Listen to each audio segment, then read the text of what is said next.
américain appelé TMZ annonce une nouvelle qui va vite faire l'effet d'une bombe à travers le monde. Michael Jackson est mort, celui qu'on appelait le King of Pop aurait succombé à une crise cardiaque à son domicile, âgé à peine de 50 ans.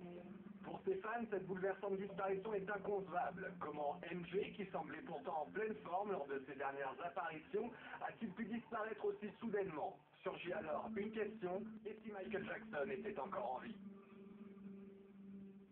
Aujourd'hui sur Internet, l'hypothèse d'une véritable conspiration fait de plus en plus d'adeptes, coup de projecteur sur tous les éléments de cette troublante théorie. Pourquoi Jackson aurait-il mis en scène sa propre mort?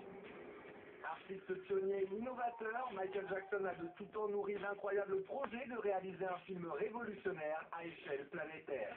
À ce stade de votre carrière, qu'est-ce que vous n'avez pas encore fait que vous aimeriez achever? J'aimerais travailler à beaucoup de surprises. Un film. Vraiment, j'adore les films. Quoi d'autre? Ça ne sera pas un simple film, mais il s'agira d'innover, d'améliorer ce média et l'emmener jusqu'à un autre niveau. Pour les adeptes de cette théorie, Michael Jackson ne serait pas mort. Il est tout simplement passé de l'autre côté du rideau, devenant l'unique metteur en scène de son propre décès, une mise en scène que certains auraient décelée dès l'annonce de la mort du King of Pop. Que s'est-il réellement passé le 25 juin 2009?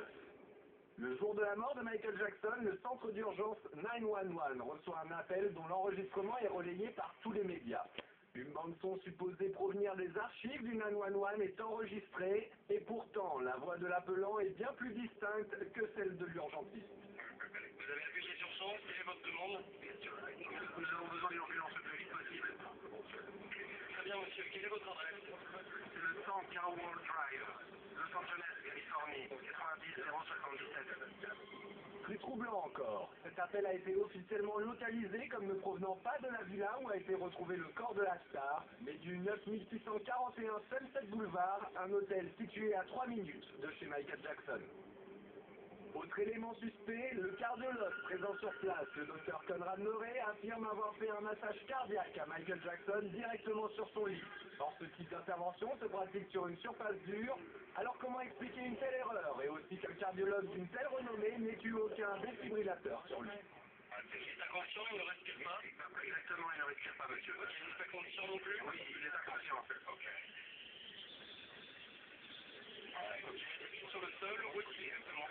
Non, il est sur le lit, monsieur, il est sur le lit. Ok, donc on est sur le sol, on est par terre, je vais vous aider à pratiquer un massage cardiaque. Nous avons un médecin personnel ici avec nous. Ah, il est avec vous?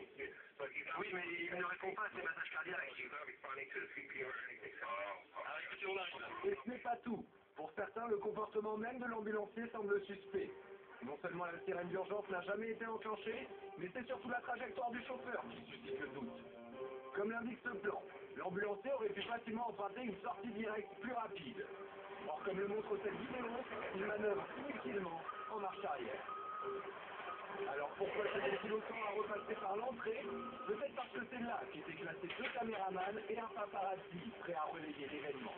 De cette sortie en urgence, un seul cliché du corps de Jackson apparaîtra dans les médias. Celui-ci pris par un certain Ben Evenstad.